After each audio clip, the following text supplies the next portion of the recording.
On a glossy CNN stage, Gavin Newsom arrived polished and confident, expecting applause. J.D. Vance arrived with folders, silence, and receipts. 90 minutes later, dinner photos, homelessness maps, migration data, crime footage, and blackouts collided. One governor defended rhetoric. One senator prosecuted results. What followed didn't feel like debate. It felt like a verdict. America watched, uneasy, as power met proof. Gavin Newsom walked into the CNN studio like a man who had been preparing for this moment his entire life. Because, in many ways, he had. The lights caught the slicked-back hair just right, every strand fixed in place by product that cost more than most Americans' weekly grocery bills. The suit fit like it had been tailored to project authority rather than comfort. Expensive, but understated. The uniform of a man who had spent decades learning how power is supposed to look on camera. He smiled as he took his seat, a smile practiced enough to feel natural, confident enough to suggest inevitability. The applause followed him in, warm and approving, exactly as planned. CNN had billed the night as a conversation. Two visions for America. Coastal progressivism versus heartland conservatism. A civil exchange of ideas between leaders who simply disagreed on the path forward. The set was balanced, the audience carefully curated, the framing precise. This was supposed to be a showcase, not a confrontation. 30 seconds later, J.D. Vance walked out. There was no flourish, no extended applause, no cinematic entrance. He wore a plain suit, dark, functional, the kind of thing someone buys because it does the job, not because it makes a statement. His hair was cut short, marine clean, no gel, no shine. In his hands were 3 thick folders, heavy enough that when he placed them on the desk in front of him, the sound carried. A dull, unmistakable thud. It was the first moment of discomfort in the room. The contrast was impossible to miss. Newsom looked like he belonged in a magazine spread about successful governance. Vance looked like he had come to audit something. Jake Tapper began his introduction, talking about democracy, about listening, about learning from different models of leadership. Newsom nodded along, eyes forward, posture relaxed, already inhabiting the role of a national figure speaking above partisan noise. Vance said nothing. He opened the first folder and slowly turned a page, then another, as if the introduction were merely procedural. When Tapper invited the opening statements, Newsom leaned forward without hesitation. California is the 5th largest economy in the world, he began, his voice smooth, confident, almost reassuring. We lead on innovation, on climate, on social justice.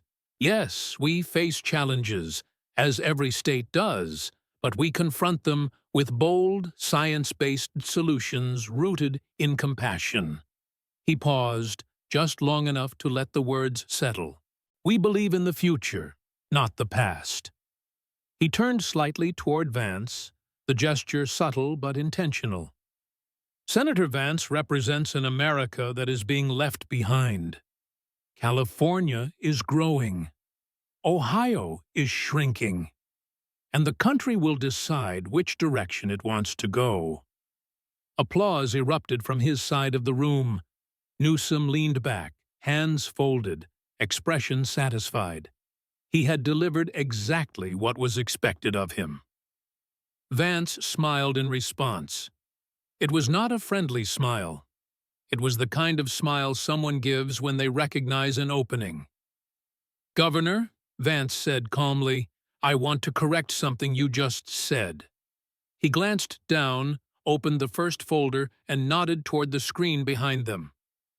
California isn't growing. It's shrinking. The screen lit up with census data. For the first time in your state's history, more people are leaving than arriving. California lost population. It lost a congressional seat. Ohio, meanwhile, is gaining jobs and people. Newsom shifted slightly in his chair. But instead of arguing about it, Vance continued, let's look at something concrete. He turned another page. The image that filled the screen landed like a physical blow. A long, elegant table, soft lighting, wine glasses, well-dressed diners leaning in, laughing, unmasked. At the center of the photograph sat Gavin Newsom, relaxed, comfortable, unmistakably indoors. The date was printed clearly beneath the image, November 6th, 2020. The room went quiet. "Governor," Vance asked, his voice steady, "do you remember this dinner?" Newsom cleared his throat. "I addressed that incident at the time, and $350 per person," Vance interrupted, still calm. "That's the confirmed minimum cost of that meal at the French Laundry." The screen changed again. This time, it showed Newsom's own public health orders from the same week. No gatherings outside your household. All activities must be outdoors. Masks required at all times. We're all in this together. Vance read each line slowly, deliberately, allowing silence to fill the space between them. "These were your rules," he said.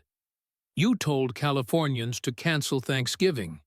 You told them they couldn't see dying relatives in hospitals. You shut down small businesses that had survived for generations." He gestured back to the photo, which still hovered on a secondary screen. "And while they were following your orders, you were inside one of the most expensive restaurants in America, unmasked, dining with lobbyists." A murmur rippled through the audience, then died just as quickly. "Let me tell you what we're all in this together looked like for regular Californians that night," Vance continued. "Families sitting alone, restaurants boarding up windows, parents explaining to children why they couldn't hug their grandparents." The screen filled with images, a closed restaurant with a sign reading "Closed after 47 years." A bakery owner wiping tears from her face, a family holding signs outside a hospital window. "These are not abstractions," Vance said. "These are the consequences of power exercised without accountability." Newsom tried to interject, but Vance raised a hand. "You weren't making hard decisions for everyone," he said, his voice tightening just slightly. "You were making them for them, and then exempting yourself." He stood up. "I served in the Marine Corps," Vance said. "We learned something very simple about leadership. Leaders eat last. Leaders sacrifice first." He walked a few steps toward the center of the stage, letting the silence stretch. "You didn't model leadership that night, Governor," he said. "You violated the rules you imposed on millions of people." He turned back toward the screen, where the French Laundry photo still glowed. "And this," he added quietly, "is just the first receipt." No one spoke. The camera lingered on Newsom's face. The hair was still perfect. The suit was still immaculate. But the ease was gone. And as Vance returned to his seat and reached for the second folder, it became clear to anyone watching that the night was no longer about competing visions. It was about evidence. Vance did not rush the next moment. He let the silence do its work, let the image of French Laundry burn itself into the collective memory of the room. He waited until even the faint shuffling of feet stopped, until the audience seemed to understand that the evening had crossed an invisible line. Then he reached for the second folder. "This," he said quietly, "is where the conversation stops being about hypocrisy and starts being about harm." The screen behind them changed. The first image was wide and aerial, a freeway overpass in Los Angeles swallowed by canvas and tarps, rows of tents packed so tightly together they looked less like temporary shelters and more like a permanent settlement. Trash spilled into the street. Shopping carts overflowed with belongings. Figures moved slowly between the tents, indistinct, anonymous, reduced to silhouettes by distance. California has 171,000 homeless people, Vance said. That's roughly 30% of the entire homeless population of the United States. He paused, allowing the number to hang. One state, about 12% of the national population, nearly a third of the nation's homeless. Newsom leaned forward. Homelessness is a national, and half, Vance cut in, still calm, of America's unsheltered homeless, people living in tents, on sidewalks, under bridges, not in shelters, not in transitional housing, on the street. The images began to shift, not randomly, but chronologically. San Francisco, 2017, a few scattered encampments. Los Angeles, 2019, tents creeping block by block. San Jose, 2021, entire neighborhoods overtaken. Oakland, 2023, miles of tents lining industrial corridors. This isn't a snapshot problem, Vance said. This is a progression. He turned slightly toward Newsom, not aggressively, but directly. You became governor in 2019. You promised a comprehensive solution. Another image appeared, a press conference podium. Newsom announcing billions in funding, the words historic investment emblazoned behind him. Since then, Vance continued, California has spent $24 billion on homelessness. The number appeared on the screen in stark white text, 24,000. He let the zeros sit there longer than necessary. That's $24,000 million, he said. More than the entire GDP of some countries. He stepped closer to the screen. My staff did the math. $24 billion divided by 171,000 homeless individuals. The screen changed again. $350 per person. That is not a typo, Vance said. Over $140,000 per homeless person. A ripple of discomfort moved through the audience. You could have bought each person a home, he went on. A real home. In most of America, you could buy a 3-bedroom house with a yard for that amount. The image changed to a split screen. On one side, a modest home in Ohio. On the other, the same freeway encampment from earlier. This, Vance said softly, is what the money bought instead. The camera lingered on the tents. Since 2019, despite that spending, he continued, the homeless population in California has increased by 20,000 people. He turned back to Newsom. Where did the money go? Newsom began to answer, his voice defensive now, layered with familiar talking points about complexity and local coordination. Vance did not raise his voice. He opened the folder. It went to consultants, he said. 6-figure consultants hired to study the problem, write reports, and recommend further study. The screen displayed excerpts from audit reports, highlighted lines about administrative overhead and coordination costs. It went to nonprofits, he continued, many run by political allies, paying executive salaries while tents multiplied outside their offices. Another page. Los Angeles hired a homelessness coordinator at $275,000 a year, Vance said. That's one salary, to coordinate. While people live under freeways, the screen changed again. $1 billion, he said, emphasizing each word, spent to build 1,200 housing units. The math appeared instantly, $837,000 per unit. That's not affordable housing, Vance said. That's luxury pricing. He pulled out a printed real estate listing and held it up. I can show you mansions in my state selling for less than that. A few nervous laughs escaped the audience, quickly dying under the weight of the images still displayed. And it gets worse, Vance said. The screen transitioned to San Francisco. A smartphone interface filled the frame, zooming slowly inward. Brown dots clustered tightly across a map of downtown neighborhoods.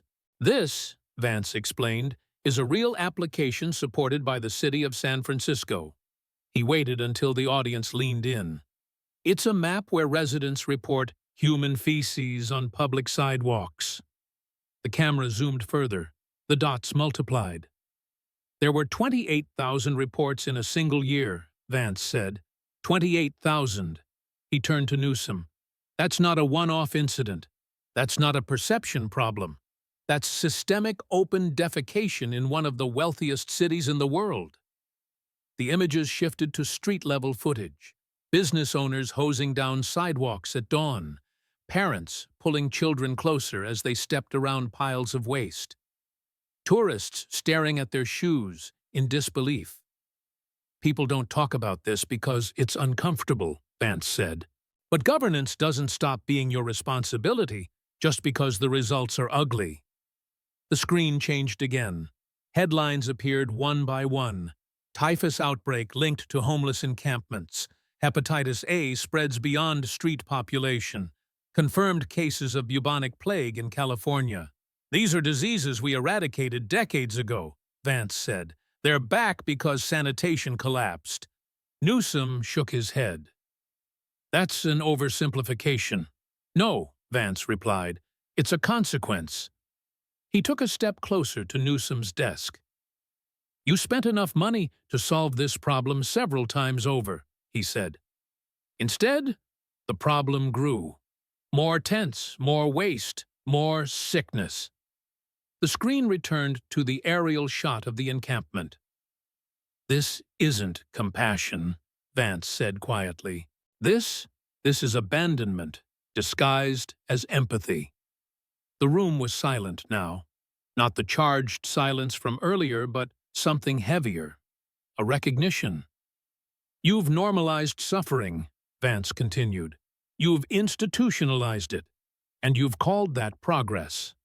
He closed the second folder slowly, deliberately. This is what failure looks like when it's funded, he said. He sat down. The camera caught Newsom's eyes flick briefly toward the screen, then away. No one clapped. No one spoke. The image of tents lingered a moment longer before fading. And as Vance reached for the third folder, the audience understood something fundamental had shifted. This was no longer about one dinner or one bad decision. It was about a system that had consumed billions and produced misery. And the night was far from over. Vance did not give the audience time to recover. He understood something instinctively, something learned not in politics but in combat and cross-examination.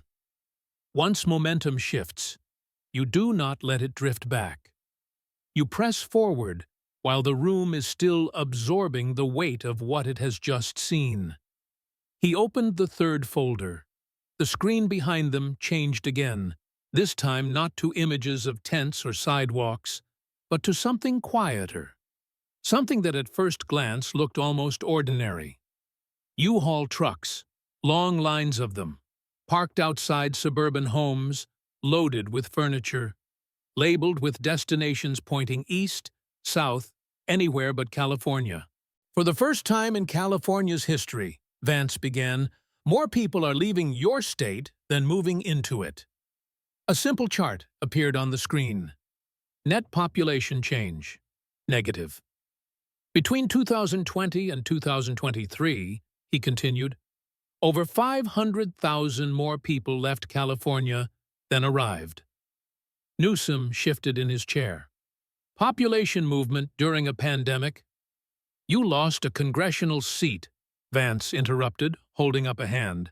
The first time ever. That's not a temporary fluctuation. That's structural.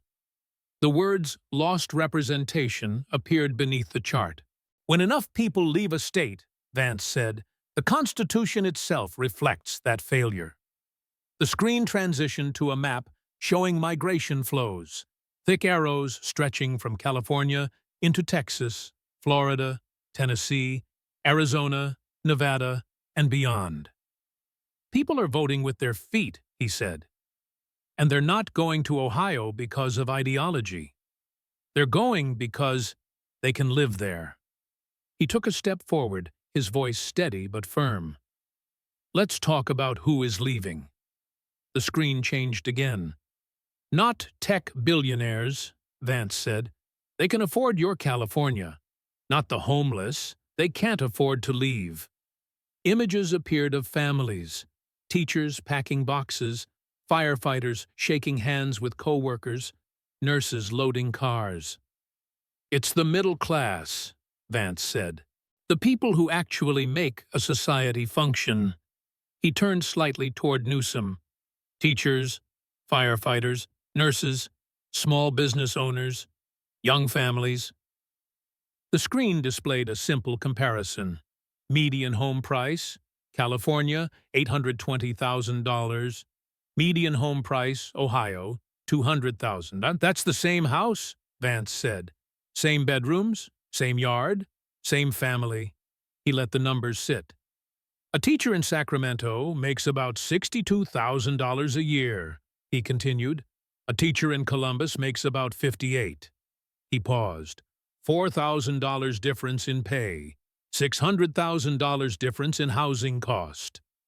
The math appeared visually on the screen, clean and unavoidable. In California, Vance said, that teacher will never own a home, not a starter home, not a fixer-upper. Never. Newsom opened his mouth, but Vance was already moving on. Rent tells the same story. Average monthly rent, California, $3,200. Average monthly rent, Ohio, $1,100. That's not lifestyle, Vance said. That's survival. The screen showed paychecks shrinking under cost overlays. Rent, gas, utilities, groceries. Your workers make more on paper, he said, but they're poorer in reality. Vance walked slowly toward the center of the stage, speaking directly to the camera now, to the viewer.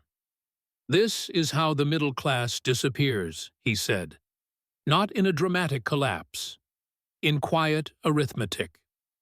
The screen changed to another comparison. Gas prices, California $600 per gallon. Ohio $3.50. Your environmental taxes, Vance said, are paid not by billionaires, but by people driving to work. Another slide. Electricity costs. California 80% above national average. Families choosing between air conditioning and groceries, he continued, because policy was designed for optics, not outcomes. Newsom leaned forward, shaking his head. California offers quality of life. Not if you can't afford to live there, Vance shot back. The room stirred. And when families can't live somewhere, Vance said, lowering his voice, businesses follow. The screen filled with logos. Tesla, Oracle, Hewlett-Packard, Toyota, Charles Schwab.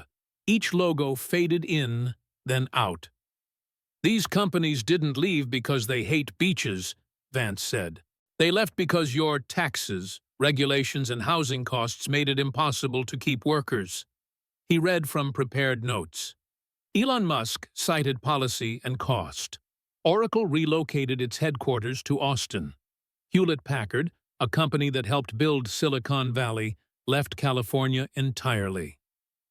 The words "jobs relocated" appeared beneath the logos. These aren't buildings, Vance said. They're careers, health insurance, retirement plans, tax bases that fund schools. Newsom tried to respond. California still leads in innovation. Your innovation workforce is moving to Texas and Florida, Vance replied, Because they want kids, houses, a future. The screen changed again.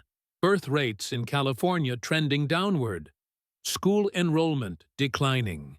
Schools closing due to lack of students. The future is leaving your state, Vance said. Literally. He turned back toward Newsom. People don't abandon paradise, he said quietly. They abandon places that stop working. The camera lingered on the migration map, arrows flowing outward like veins draining. You built a state where only two groups can survive, Vance continued. The ultra-wealthy and the desperately poor. A graph appeared, a towering spike at the top, a heavy cluster at the bottom, almost nothing in the middle. This, Vance said, pointing, is California now. He closed the third folder. The middle class is extinct, he said, replaced by tech billionaires and tent cities. The words hung in the air. No applause, no murmurs, just the low hum of studio lights. Vance sat back down slowly. And we haven't even talked about crime yet. The camera cut to Newsom, his jaw tight, his eyes fixed forward. The night had moved beyond defense. It had entered judgment. Vance waited a beat before opening the final folder.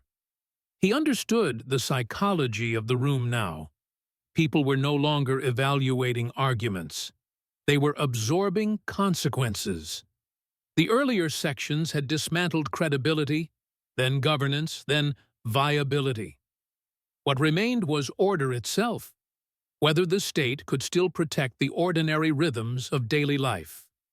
The screen changed. Security footage.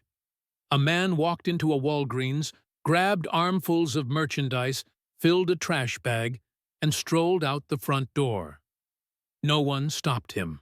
Not the employees, not security. The next clip showed the same scene at a different store. Then another. Cart after cart. Bag after bag. Casual, efficient, rehearsed. Proposition 47, Vance said, his voice even. You supported it. You still do. The number $950 appeared on the screen. If you steal less than $950 worth of goods, he explained, it's a misdemeanor. No jail time, often no charges. Practically, no consequence. The footage continued to play. Criminal enterprises figured this out immediately, Vance went on. Send people in, keep it under the threshold, move to the next store. The camera cut to boarded-up windows in San Francisco, plywood over glass, graffiti over logos, plexiglass cases locking up toothpaste, deodorant, baby formula. Walgreens closed 17 locations in San Francisco alone, Vance said. CVS followed. Target started locking up basic necessities. He looked toward Newsom. This isn't compassion, he said. It's abdication. Newsom leaned forward, frustration breaking through. Prop 47 was about criminal justice reform, about prioritizing criminals over workers, Vance finished for him, about telling thieves the system will look the other way. The screen changed again. Property crime up 32%. Organized retail theft rings documented statewide. Fentanyl deaths skyrocketing. These are not theoretical outcomes, Vance said. They're recorded. He read from a police report, holding the page steady. A woman beaten unconscious in broad daylight. Suspect arrested 7 times that month. Released every time. Another report. A man pushed onto subway tracks. 37 prior arrests. Vance lowered the papers. These people were free because your prosecutors chose not to prosecute, he said. Because compassion became an excuse to stop enforcing the law. The room was quiet again, but this silence was different. It was not disbelief. It was recognition. In Ohio, Vance continued, you steal, you get arrested, you face consequences. So we don't have organized retail theft rings. We don't have boarded-up downtowns. He closed the folder. And then there's energy. The screen went dark, a city skyline at night, lights flickering, then cutting out. Rolling blackouts. Emergency alerts filled the screen. Conserve electricity between 4 and 9 p.m. Do not charge electric vehicles. Set thermostats to 85 degrees. This is California, Vance said, the richest state in the nation, telling people not to use electricity. Newsom tried to explain, invoking the transition to renewables, the long-term vision. You mandated electric vehicles by 2035, Vance cut in. All new cars electric. The screen showed a charging station with a warning sign. Charging restricted during grid emergency. You can't keep the power on now, he said. How does this work when everyone needs to charge? Electricity prices appeared. California, 83%, above national average. Working families choosing between air conditioning and rent, Vance said, because ideology replaced engineering. Another image appeared. Diablo Canyon nuclear plant. You shut down reliable, clean energy, he said, then begged neighboring states for power during heat waves. The screen showed energy imports, arrows pointing into California. That's not leadership, Vance said. That's fantasy meeting reality. He stepped away from the desk and walked to the center of the stage, leaving the folders behind. I want to be clear, he said, addressing the audience directly now. This debate isn't about left versus right.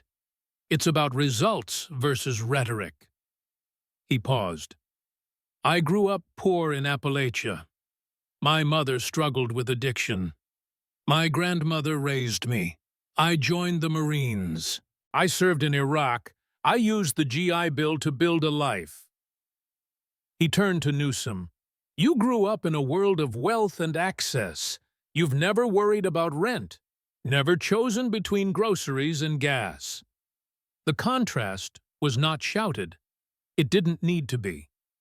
And that difference, Vance said, shows in policy.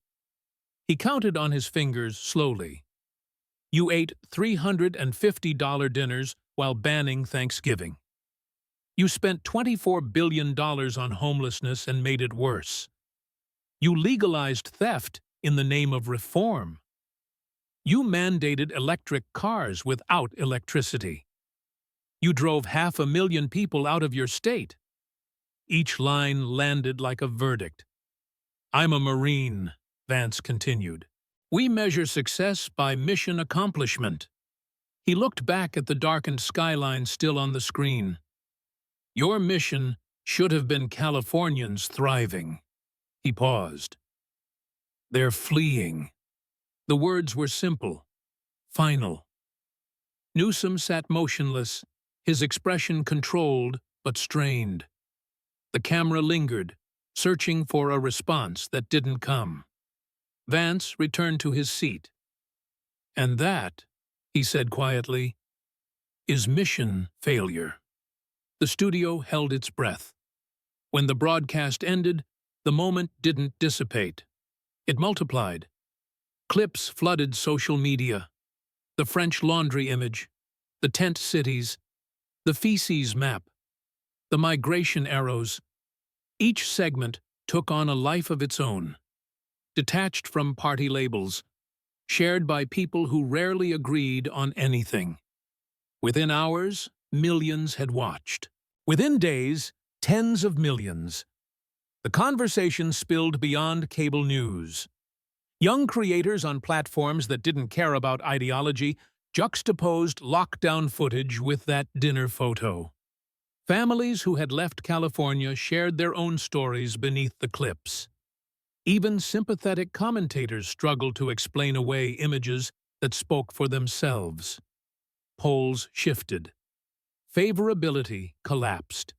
Not just among opponents, but among independents, among Democrats in states that couldn't afford to become California. Progressive governors quietly distanced themselves. Mayors facing homelessness crises back home said, carefully, that their approach would be different. California had stopped being a model. It had become a warning. And J.D. Vance, the plain-suited Marine with the folders, had done what polished rhetoric could not. He had forced a reckoning with reality. Hair gel and smooth words had met receipts, and receipts had won.